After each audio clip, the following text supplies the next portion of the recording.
Salam dəyərli izləyicilər, müəllimlərin sertifikasiya imtahanına hazırlaşan ibtidai sinif müəllimləri üçün sertifikasiyaya dəstək məqsədi ilə kanalımızda mətn tapşırıqlarının da izahını verəcəyik. Bu tip izahlarımızın, bu tip mətnlərin ardının gəlməyini istəyirsinizsə, mütləq edəcəyiniz tək şey kanalımıza abunə olmaqdır. Elə başlayırıq birinci mətndən. Mətni yaxınlaşdırıram. Siz yaxşı-yaxşı oxuyun və vərəqdə qeyd edin. Sonra izaha baxıb səhv və ya düz olduğunu yoxlayın. Bu tip mətnlərin sizə faydası dəyirmi, dəymirmi? Bunu da mütləq şəkildə rəy hissəsində qeyd edin. Bir də bir şey deyim. Mətni yazarkən yanınızda mütləq saat olsun. Və mətni çalışın 2 dəqiqə, 2 dəqiqə yarım müddətində bitirəsiniz. Adətən müəllimlər bir mətnə 10 dəqiqə vaxt sərf edirlər ki, bu da düzgün deyil. Çünki imtahanda sizə bəlli bir vaxt verilir və həmin vaxt müddətində mütləq şəkildə suallar cavablandırılmalıdır.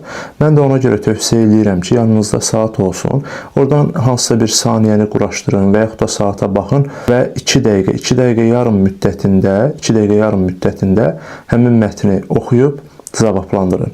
Bilirsiniz ki, mətnin oxunması, qavranılması, daha sonra təhlil edilib variantının vurulması kifayət qədər vaxt aparır. Və bu vaxtı idarə etmək üçün də mütləq şəkildə imtahandan öncə özünüz məşq etməlisiniz. Yeni çərçivə sənədində 10 mətn tapşırığının salınması ehtimal edilir. Yəni, yeni çərçivə sənədində 10 mətn tapşırığının salınacağı qeyd olunubdur.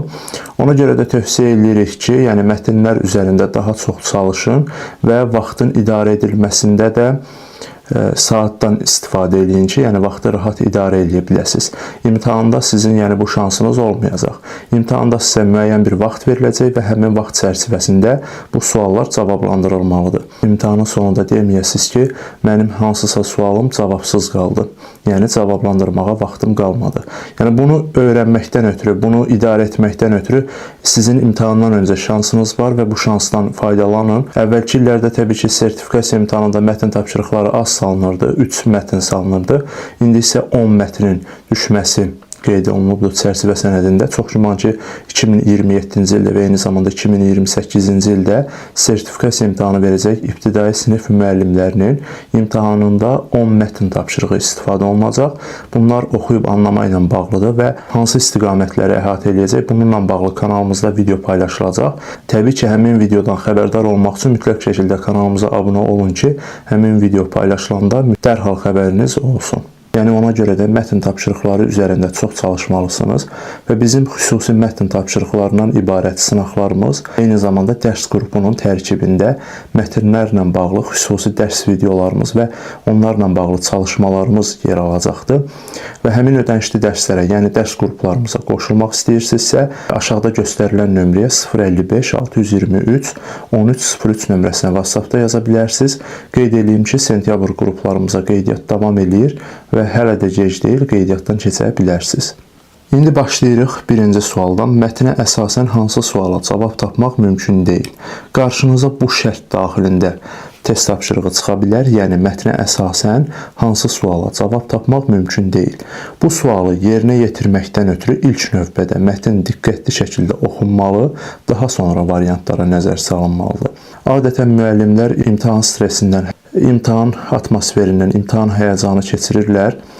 İmtahanda həyəcan keçirirlər və birbaşa variantlara baxıb nəyisə etməyə çalışırlar.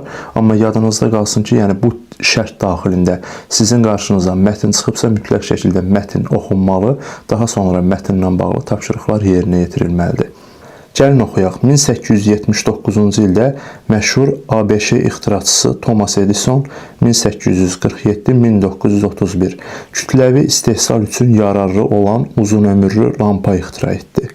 Şüşə balonda havanın az olduğu mühitdə kömürləşmiş bambuk liflərdən ibarət tel közərirdi. Nəticədə daha parlaq və uzun müddətli işıq saçan Edison lampaları meydana çıxdı. Mətni oxuduq. Gördüyünüz kimi kifayət qədər rahat bir mətndir və eyni zamanda bir neçə cümlədən ibarət kiçik bir mətndir.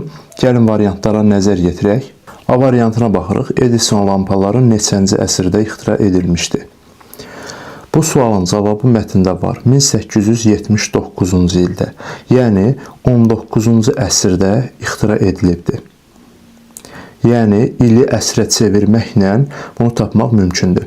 1879-cu ildə məşhur ABŞ ixtiraçısı Thomas Edison kütləvi istehsal üçün yararlı olan uzun ömürlü lampa ixtira etdi. Yəni 1879-cu ildə baş verib, əsr baxımından da 19-cu əsrə təsadüf edir. Bu sualın cavabı mətndə var.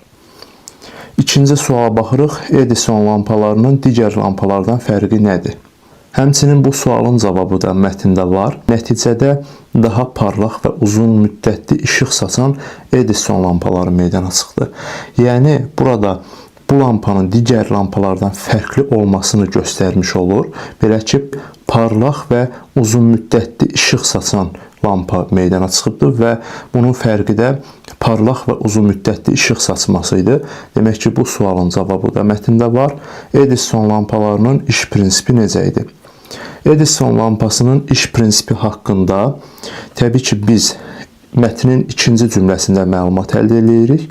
Şüşə balonda havanın az olduğu mühitdə kömürləşmiş bambuk liflərdən ibarət tel közərirdi. Bu, həmin lampanın iş prinsipidir, yəni necə işləməsi haqqında məlumatdır. Havanın az olduğu bir mühitdə olurdu və kömürləşmiş bambuk liflərdən ibarət tel közərirdi. Bu, onun iş prinsipini göstərmiş olur. Daha sonra D variantı. Edison kimdir və hansı əsrlərdə yaşamışdı? Thomas Edison məşhur ABŞ ixtiraçısı olub, kim olması haqqında məlumat var və hansı əsrlərdə yaşayıb? 1847-1931-ci ildə yaşamışdı. Yəni 1847 dedikdə 19-cu əsr nəzərdə tutulur və 1931 dedikdə isə 20-ci əsr nəzərdə tutulur. Yəni mətndə Thomas Edisonun kim olması və hansı əsrlərdə yaşaması haqqında məlumat vardı. İndi deyə bilərsiniz ki, müəllim, burada biz illər üzrə görürük. Axı Thomas Edisonun yaşamasını illər üzrə, onun ixtirasını il üzrə görürük. Yaxşı, biz burada əsrə çevirə bilərikmi? Bəli, olar. Nəyə görə olmasın ki? Yəni, il əsrlə də təqdim oluna bilər və yaxud da əsr verilibsə, onu ilə də çevirmək mümkündür. Ona görə, yəni, bu problem deyil. Yəni, bu tipli şeyləri görüb, imtahanda həyəcanlanıb, panikaya düşüb deməyin ki, yəni, bunu əsrə çevirmək olarmı, olmazmı və yaxud da əsrlə verilməyibdir, bu sual səhvdir. Deyə bilərsiniz ki, məsələn, A variantı ilə tutaq ki, D variantı səhvdir. Nəyə görə? Yəni, testin iki cavabı var. Belə ki, mətndə hansı əsrlərdə olması qeyd olunmayıb. Yəni, il verilibsə, siz onu əsrə çevirməyi bacarmalısınız. Bu, təbii ki, tarixlə bağlı bir məsələdir. Əgər illəri əsrə çevirə bilmirsinizsə, bu ilin əsrə çevrilməsi ilə bağlı tarix fənninə müəyyən qədər nəzər yetirə bilərsiniz. Yox, əgər bilirsinizsə, onda heç bir problem yoxdur. Amma yəni, bu tipli test tapşırığı qarşınıza çıxanda deməyin ki, yəni, bu test tapşırığı səhvdir. Burada əsr dedikdə ili də əsrə çevirmək nəzərdə tutulur. Edison lampalarının ixtira səbəbi nə idi?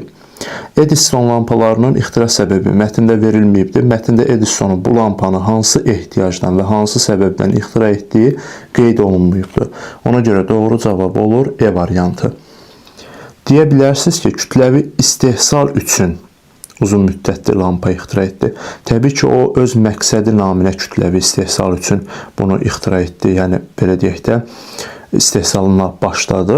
Lakin ixtira səbəbi bilinmir. Yəni, burada hansı səbəbdən, hansı qaynaqdan, nəyə görə bu qənaətə gəlir ki, yəni tel közərsin və kömürləşmiş bambuk lifdən ibarət tel közərsin şüşə balonla və s. Yəni, bu qənaətə gəlməyinə səbəb nə idi? Bu ixtiranı etməyinə səbəb nə idi?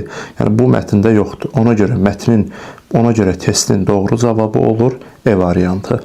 Qarşınıza bu başlıqda, yəni mətnə əsasən hansı suala cavab tapmaq mümkün deyil başlığı altında mütləq ki 2027-də həm də 2028-ci ildə sertifikasiya imtahanında bu şərt daxilində qarşınıza sual çıxacaq. Bunun üçün də mütləq şəkildə mətni diqqətli şəkildə analiz etməyiniz vacib şərtdir. Adətən müəllimlər öyrəşirlər, yəni verilmiş variantlarda hansısa bir sual verilibsə konkret cavabını axtarırlar. Deyirlər ki, məsələsi Thomas Edison kimdir? ABŞ ixtiraçısı və salam. Yəni bu tipli konkret cavablara bəzən qaçırlar.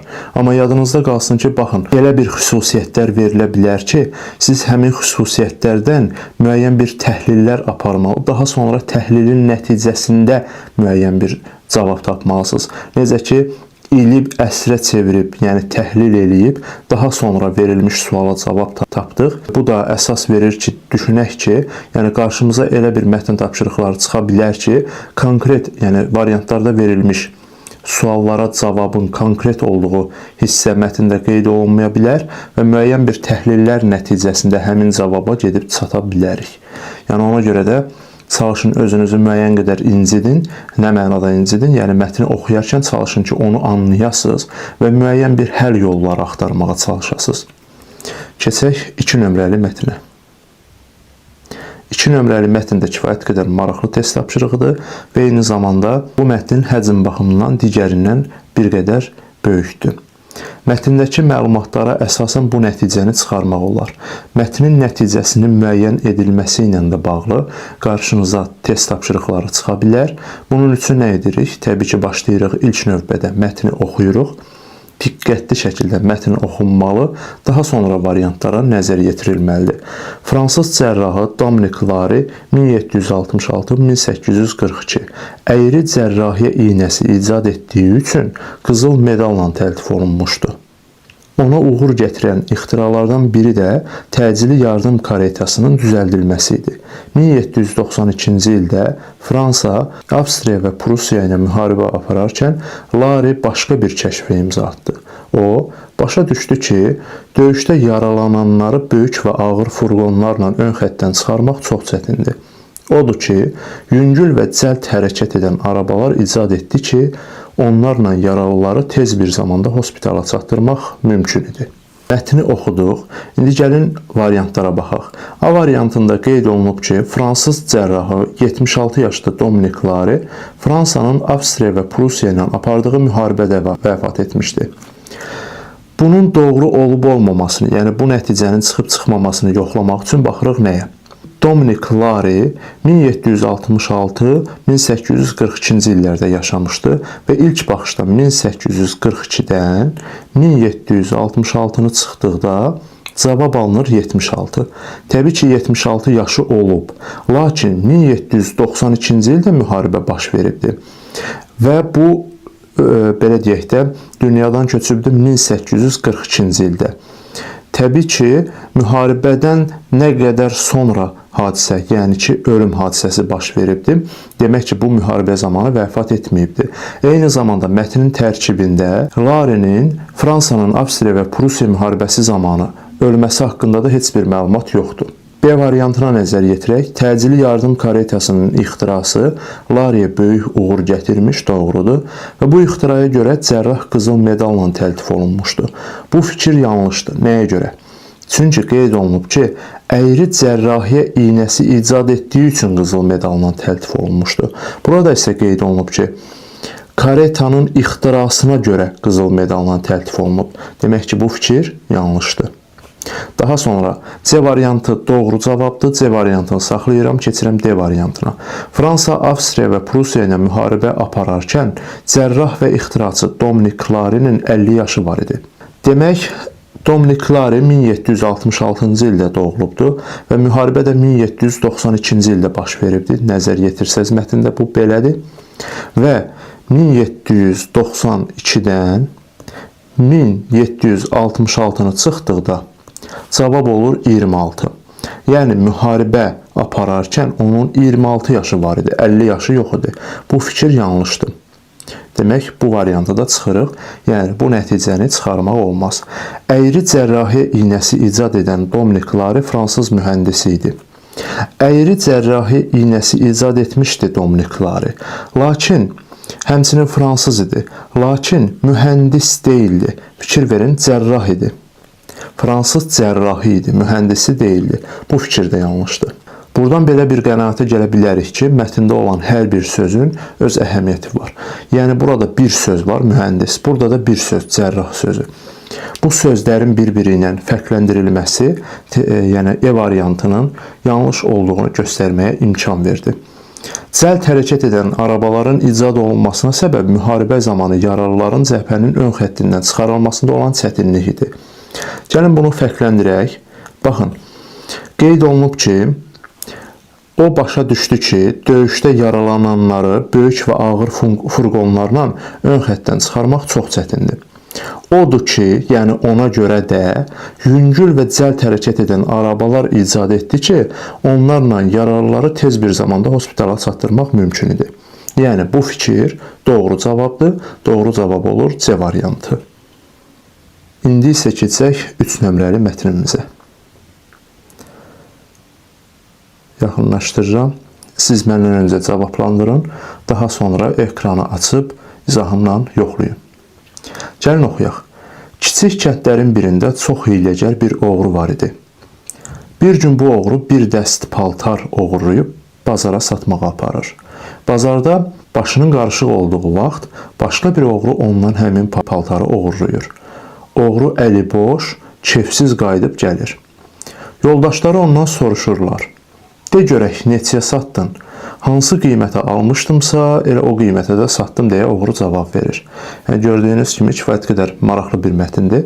Yəni, burada bizə bir mətin verilib və həmin mətni necə təhlil eləyə bilərik, onu sizə göstərəcəyəm.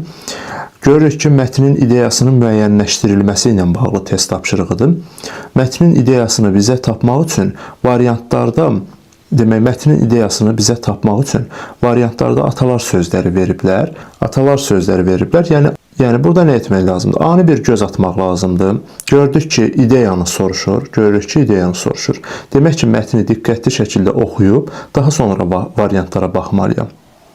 Və mətni də oxuyarkən, yəni oxuduqca dərk eləməyə çalışmaq lazımdır.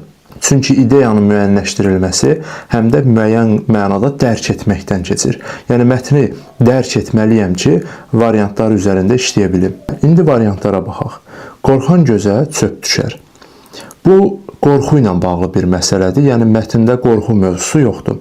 Qeyd olunub ki, kiçik kəndlərin birində çox hiyləgər bir oğru var və bir gün bu oğru bir dəst paltar oğurlayıb bazara satmağa gedir və bazarda başının qarışıq olduğu vaxtda başqa bir oğru həmin paltarı oğurlayır. Oğru əliboş, kefsiz qayıdır. Yəni oğru onu oğurlamışdı və daha sonra oğrunun əlindən də oğurlayırlar. Yoldaşları da soruşanda deyir ki, neçəyə satdın? O da deyir ki, neçəyə almışdımsa elə həmin qiymətə satdım. Yəni nə deməkdir? Oğurlamışdım, elə oğurluğa da satdım. Yəni oğurluq olundu məndən bu anlamda. Və burada nədənsə qorxmaqdan söhbət getmir. Yəni oğru orada nədənsə qorxmur. Yəni belə bir anlayış mətndə yoxdur. Bu mətnin ideyası ola bilməz. Nə tökərsən aşına, o da çıxar qaşığına. Bu fikir mətnin ideyasına uyğundur. Nəyə görə? Çünki burada oğru, kəndlərin birində yaşayan bu oğru bir dəst paltarı oğurlayır və onun qaşığına nə çıxır? O bir oğru ilə qarşılaşır və həmin oğru həmin paltarı ondan oğurlayır. Yəni, nə tökdü aşına, o da çıxdı qaşığına. Demək ki, bu mətnin ideyasına uyğundur. Malını yaxşı saxla, qonşunu oğru bilmə. Bu fikir malı qorumaq və qonşuya şər atmamaq haqqındadır.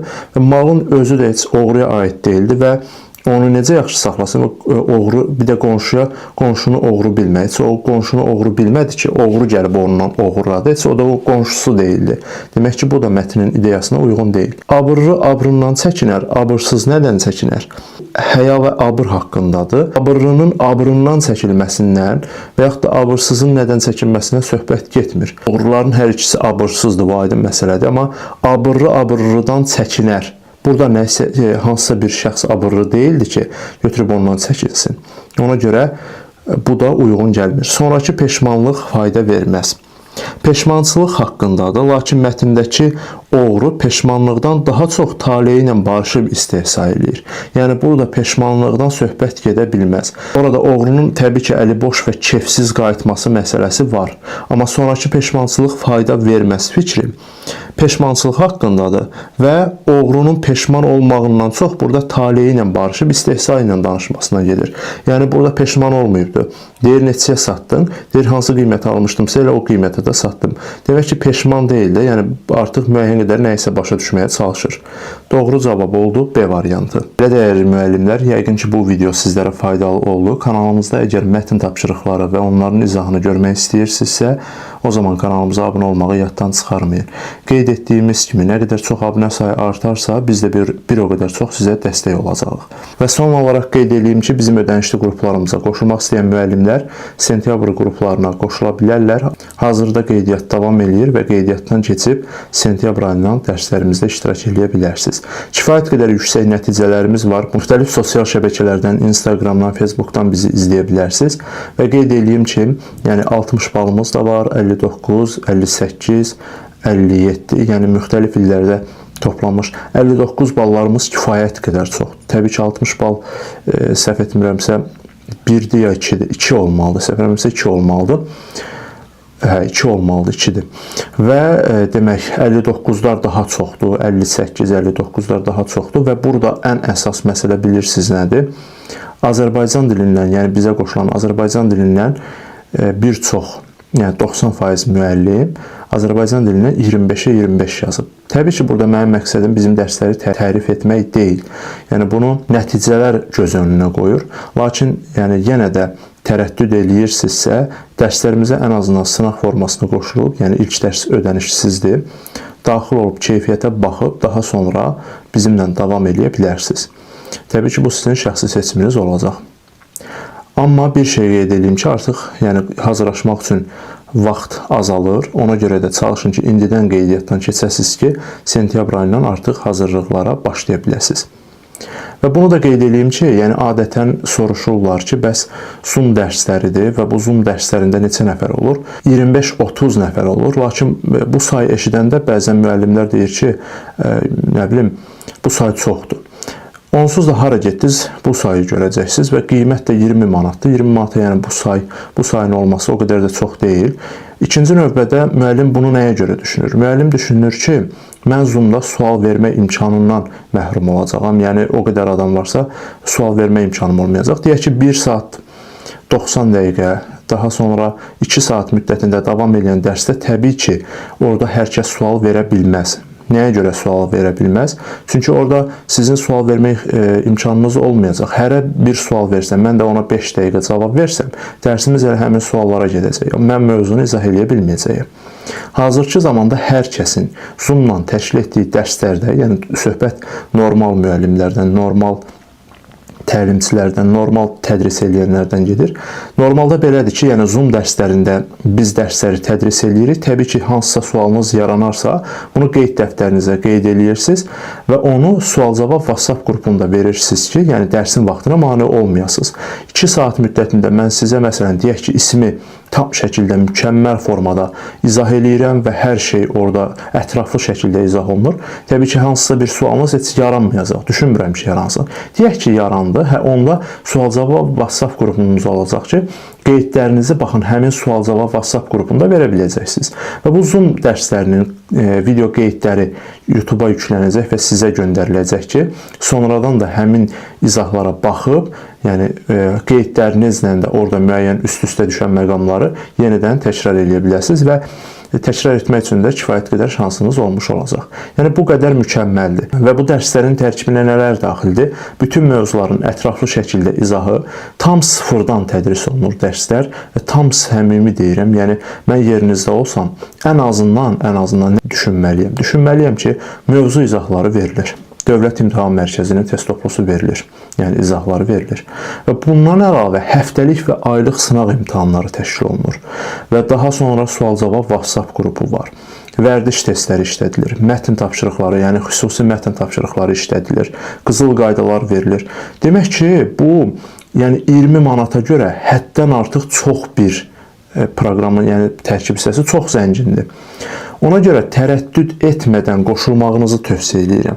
Yəqin ki, siz özünüz də təsdiq eləyərsiniz ki, yəni 20 manat müqabilində bu qədər proqramın verilməsi təbii ki, çoxdur. Lakin bizim tədris prosesimizin və iş prinsipimizin əsasında bu dayanır. Yüksək nəticələrinin olmasına baxmayaraq süni qiymət artımına getmirik. Yəni bunu mütləq şəkildə bilin. Deməyin ki, yəni 20 manatdır, demək ki, qiymət aşağıdırsa, keyfiyyət də aşağıdır. Qiymətin aşağı olmasının keyfiyyətə heç bir dəxli yoxdur. Keyfiyyət kifayət qədər yüksəkdir və son olaraq bir daha deyirəm, yəni tövsiyəm budur ki, saya aldanmayın. Deməyin ki, qrupda filan qədər say varsa, adam varsa, demək ki, mən oradan nəsə öyrənə bilmirəm. Hər biriniz dinləyəcəksiniz və bütün dərsin bütün detalları izah olunacaq, qeydlərinizi götürəcəksiniz və daha sonra bizə suallarınızı məsələn yaranarsa verəcəksiniz və hər bir sualınıza da cavab veriləcək. Yəni bu kifayət qədər mükəmməldir. Təbii ki, bu günə qədər biz bu formada tədrislər aparmışıq. Video dərslərlə hazırlıq qruplarımız da olubdur və kifayət qədər yüksək nəticələr var. Bu nəticələr sizə onu bildirməlidir, onu göstərməlidir ki, yəni belə deyək də, məsələn 2023-cü ildə 4575 nəfər müəllim yüksək nəticə topladı. Yəni bizlə hazırlaşan 4575 nəfər müəllim uğur qazandı. Təbii ki, içində 31 baldan yuxarı toplayanlar daxil olmaqla bu sayı deyirəm mən sizə.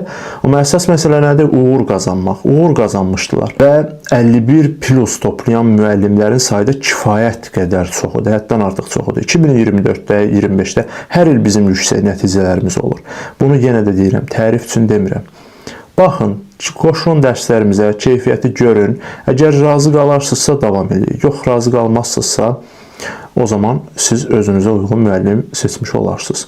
Lakin düşünmürəm ki, belə bir hal baş versin. Yəni düşündüyüm budur ki, sizin belə deyək də, siz məndən razı qalacaqsınız. Nə mənada razı qalacaqsınız? Yəni dərsin keyfiyyətini tam şəkildə görəcəksiniz. Belə deyək də, yəni bilik, bəzi müəllimlər var ki, biliyi xəzinə kimi beynində saxlayır və həmin biliyi ötürməkdə müəyyən qədər tərəddüd edir. Deyir ki, bu məqama ehtiyacı yoxdur, filan məqama ehtiyacı yoxdur. Amma mən Azərbaycan dilindən çalışıram ki, qarşı tərəfi çox mükəmməl formada hazırlayım. Çalışıram ki, bütün biliklərimi ötürüm və ən sadə, ən yadda qalan yollarla. Və dediyim kimi, yəni mövzu öyrədiləndən sonra da biz belə başlı başına buraxmırıq. Yəni biz məsuliyyətimizi dərk edirik. Aydın məsələdir ki, bu bilik yoxlanmalıdır. Həftə ərzində tədris olmuş biliyi yoxlamaq üçün həftəlik sınaq, ay ərzində, bir ay ərzində sizə proqram tədris olunur.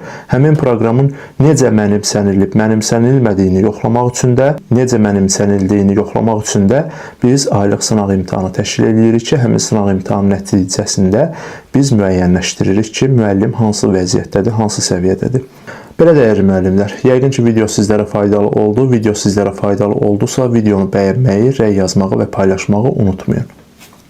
Əgər hələ də kanalımıza abunə deyilsinizsə, kanalımıza abunə olmağı da yaddan çıxarmayın.